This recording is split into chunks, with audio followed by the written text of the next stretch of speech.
Mes chers élèves, heureux de vous retrouver pour une nouvelle leçon programmée dans le cadre de l'apprentissage à distance. Alors, je vous présente aujourd'hui une leçon de production écrite destinée pour les élèves de première année du cycle collégial. Alors, nous allons comme texte de départ, je vous ai proposé un texte en vers intitulé « La grenouille qui se veut faire aussi grosse que le bœuf ». Bon, alors avant de commencer, je vous incite à écouter ce texte. Une grenouille vit un bœuf qui lui sembla de belle taille et qui n'était pas grosse en tout comme un œuf. Envieuse s'étend et s'enfle et se travaille pour égaler l'animal en grosseur, disant « Regardez bien ma sœur, est-ce assez, dites-moi, n'y-je point encore? Ni, m'y voici donc? Point du tout. M'y voilà? Vous n'en approchez point. La chétive pécore s'enfla si bien qu'elle creva. Le monde est plein de gens qui ne sont pas plus sages. Tout bourgeois veut bâtir comme des grands seigneurs. Tout petit prince a des ambassadeurs. Tout marquis veut avoir des pages. Alors, ce texte est écrit par Jean de La Fontaine, extrait d'un ouvrage qui a pour titre « Les fables ». Bon alors, comme vous voyez, alors le texte que nous venons de lire, d'abord on va essayer de se poser des questions. Alors, quel est le genre de ce texte? Premièrement, alors le texte, comme vous voyez, c'est un texte en vers, il ressemble à un poème, avec des vers et avec une versification. C'est un récit en vers. Alors, on appelle ce genre de texte qui raconte des histoires et qui est... alors, à la fin, on trouve une leçon de morale, on appelle une fable. Ce genre de texte s'appelle une fable. Alors, qu'est-ce que ça veut dire une fable? Alors, une fable, c'est un récit en vers, le plus souvent bref, qui met en scène des animaux ou bien des hommes et qui porte une leçon de morale qui peut être soit explicite, ça veut dire exprimée par le fabuliste clairement, ou bien implicite, ça veut dire sous-entendu. Alors, le but de l'auteur à travers la fable, alors le lecteur, alors il veut divertir le lecteur et en même temps critiquer les défauts humains et dénoncer des injustices sociales telles que la cupidité, l'égoïsme ou bien l'avarisme. Bon, parmi les fabulistes les plus connus, on peut citer Jean de La Fontaine. Alors, c'est un grand écrivain de fables. C'est un écrivain du XVIIe siècle, très connu dans ce genre d'ouvrages et d'écrits. Alors, quels sont les animaux qui sont mis en scène dans ce texte? Alors, dans ce texte, nous avons la grenouille et le bœuf. Alors, qu'est-ce qui pousse la grenouille à désirer avoir la même taille que celle du bœuf? Ça veut dire il voudrait devenir aussi grosse que le bœuf. Il voudrait ressembler au bœuf. Il voudrait avoir la corpulence du bœuf. Pourquoi? Peut-être parce que, regardez au début, il n'était pas grosse en tout comme un œuf. Ça veut dire sa taille était si petite, et il ressemble à un œuf. C'est pour cela il n'est pas satisfait de sa taille, peut-être. Alors, avec qui la grenouille dialogue-t-elle dans ce texte? Avec qui parle-t-elle? Elle parle avec une amie, avec une compère. Alors, qu'arrive-t-il à la grenouille à la fin? Alors, à la grenouille, il a voulu ressembler à un bœuf, il voudrait avoir la taille d'un bœuf, mais finalement, il va mourir, il va crever. Lorsqu'il se met à s'enfler, à la fin, il s'enfle et creva. Alors, quel est le défaut de la grenouille d'après cette histoire? La grenouille, ça représente, alors c'est un exemple de personnes qui ne sont pas jamais contents, qui ne sont jamais contents de ce qu'ils ont, de ce qu'ils sont. Ils ont envie de grandir et d'avoir de plus en plus, mais finalement, ils perdent, ils finissent par tout perdre. C'est pour cela. Alors, quelle est la morale de cette histoire? Alors, la morale de cette histoire, c'est-à-dire, l'auteur nous donne une leçon de morale, laquelle, c'est que nous, plutôt, en tant qu'êtres humains, il faut prendre confiance en soi-même, car nous sommes tous différents. Chacun a sa personnalité. Il faut rester sage, satisfait de ses facultés, sans chercher à devenir ou bien à imiter les autres. Bon alors, à partir de cette fable, on va essayer de produire un texte dans lequel on va transposer ce récit en vers ou bien une histoire. Alors, j'ai oublié de vous... je voudrais seulement vous donner des exemples de fables qui sont écrits par le même auteur. Bon, par exemple, nous avons ici le corbeau et le renard, le loup et l'agneau. Nous avons d'autres, par exemple, la fourmi et la cigale.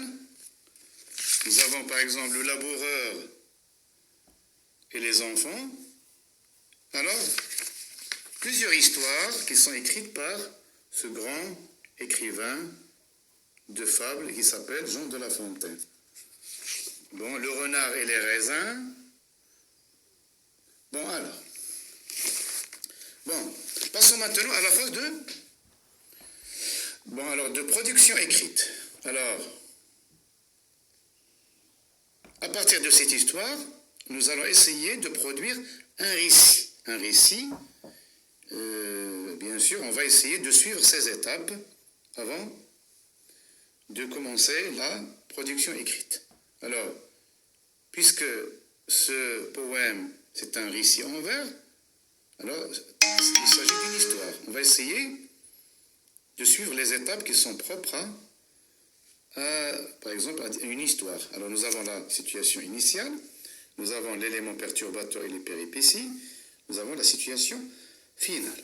Alors, commençons par présenter d'abord la première étape. Personnage, il s'agit d'une grenouille et une de ses amies.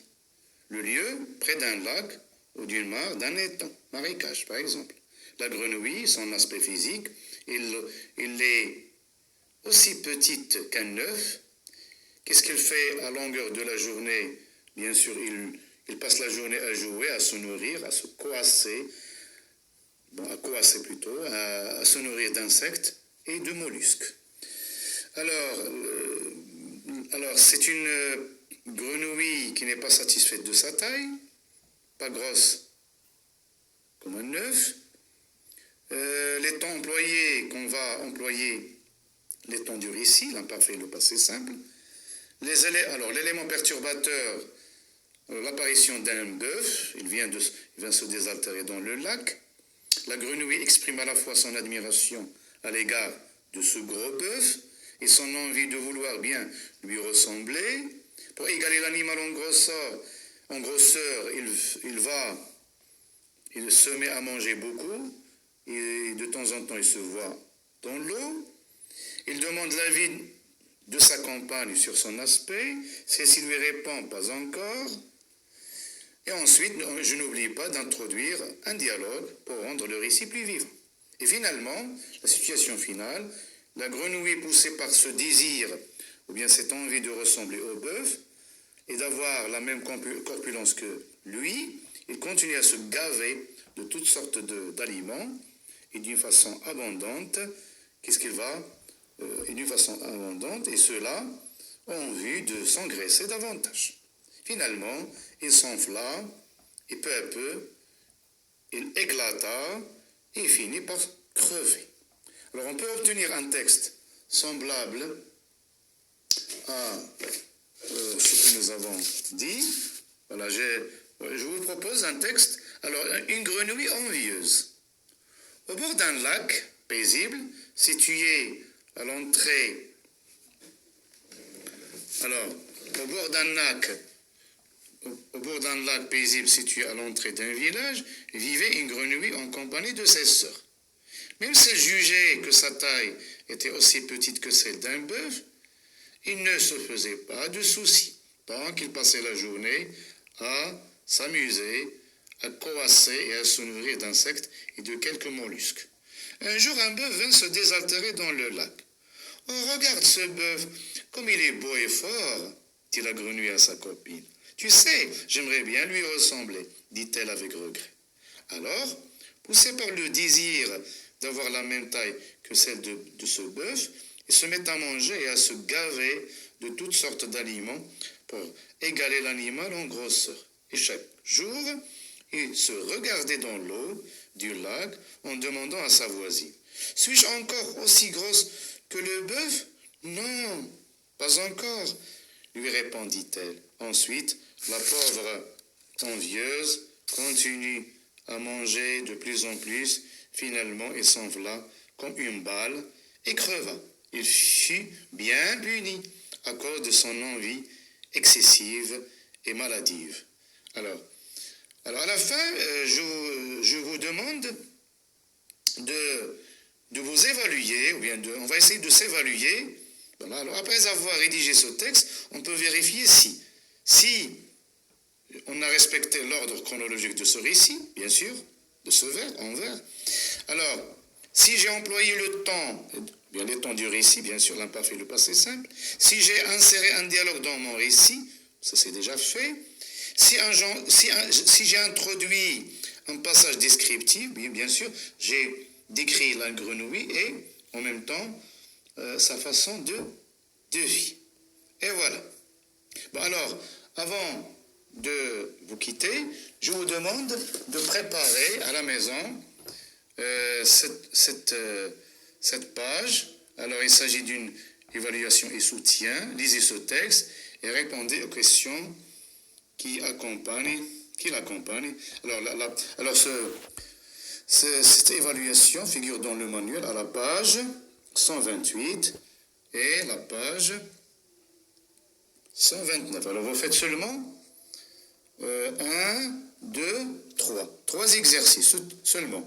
1, dans l'exercice 1, 2, et l'exercice 3. Mes chers élèves, heureux de vous retrouver pour une nouvelle leçon. Alors, programmée dans le cadre de l'apprentissage à distance. Alors, cette leçon qui figure, bien ce texte qui figure dans le manuel de première année du collège, à la page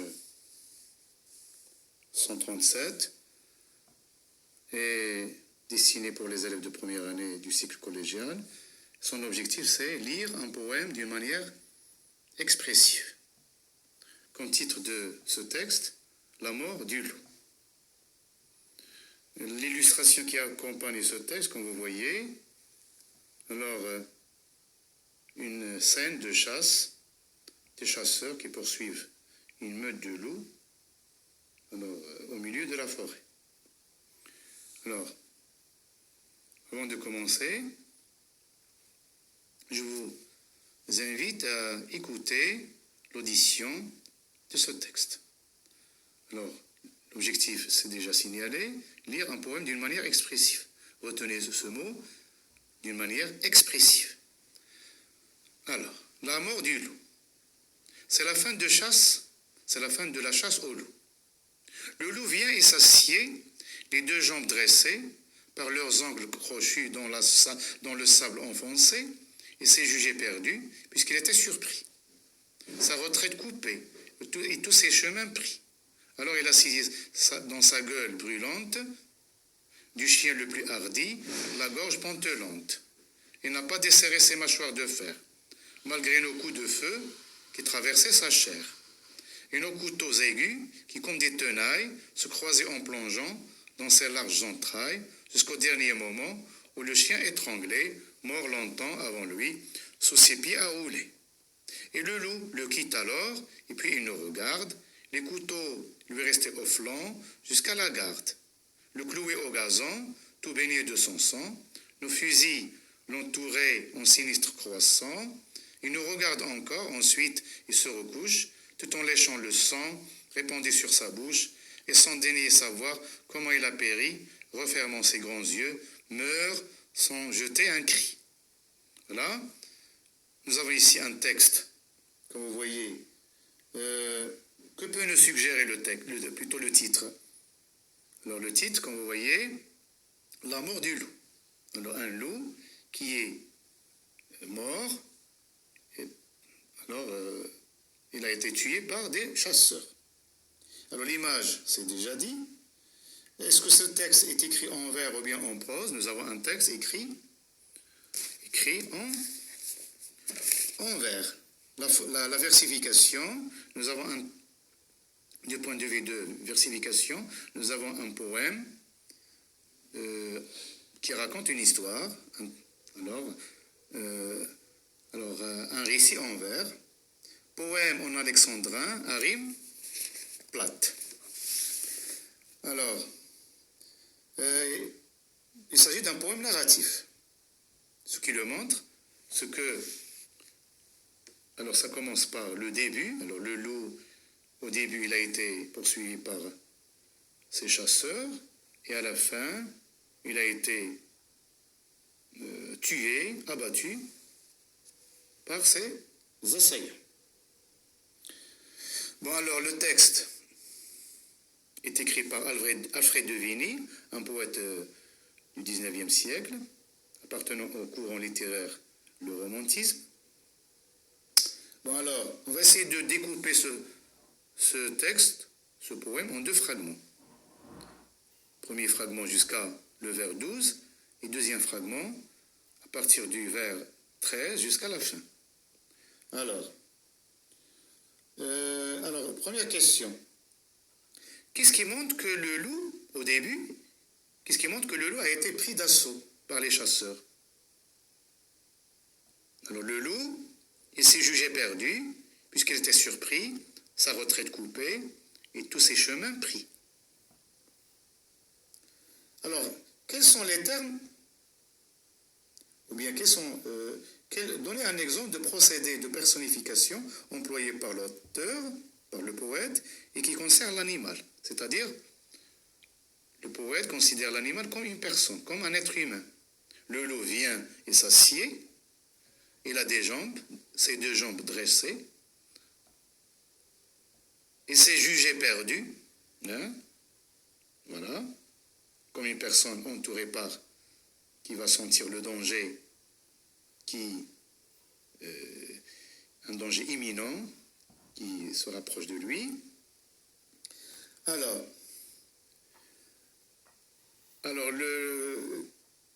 quels sont devant le rapport, alors, ici, est-ce qu'il y a un rapport égal entre ces deux éléments, entre les chasseurs et le loup? Nous avons ici un combat, le combat du loup dans une lutte inégale. Alors le loup, lorsqu'il se sent entouré, encerclé par les chasseurs, quel est le mot qui va introduire le plan que va exécuter ce loup? Le mot qui va introduire son plan, c'est « alors », il a saisi dans sa gueule brûlante. Alors qu'on voyait le loup, il a attaqué le chien le plus hardi. Pourquoi il a choisi le chien le plus hardi? Le chien qui a plus de valeur pour montrer sa dernière victoire face à ses chasseurs.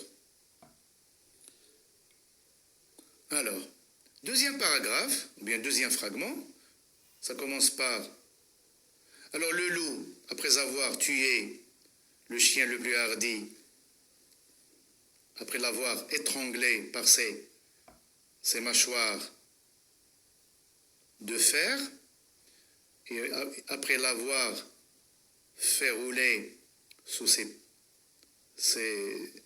pieds, alors il va se retrouver seul face à ses assaillants. Bon alors le loup, après s'être vengé de ce chien le plus hardi, alors dans le deuxième paragraphe, on va voir que le loup sera face à la barbarie de ses tueurs. Donnez-moi les expressions qui relèvent de cette barbarie. Alors, les couteaux lui restaient au flanc jusqu'à la garde, le cloué au gazon, tout baigné de son sang. Le couteau aigu comme des tenailles se croisait en plongeant dans ses larges entrailles, etc. Et lui, incapable de réagir, le loup nous regarde. Vous voyez, l'auteur aussi, il fait partie de ce groupe de chasseurs. Il nous regarde. D'accord? À la fin, alors, le loup, qu'est-ce qui montre? Que le loup n'est pas mort d'une façon... Il a montré une certaine bravoure, un certain héroïsme. Hein?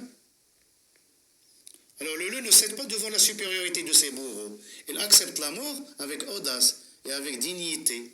Il meurt sans jeter un cri, sans se plaindre. Fermant ses grands yeux, meurt sans jeter un cri. Alors quel est le principal sentiment qui se dégage de ce poème? L'horreur, la pitié, le courage ou bien la cruauté? Alors il y a la cruauté, il y a aussi l'honneur, ou bien, alors vous voyez le loup, alors malgré ses blessures, alors tout en léchant le sang répandu sur sa bouche, il n'a pas voulu montrer si vous voulez, sa souffrance. Et voilà pour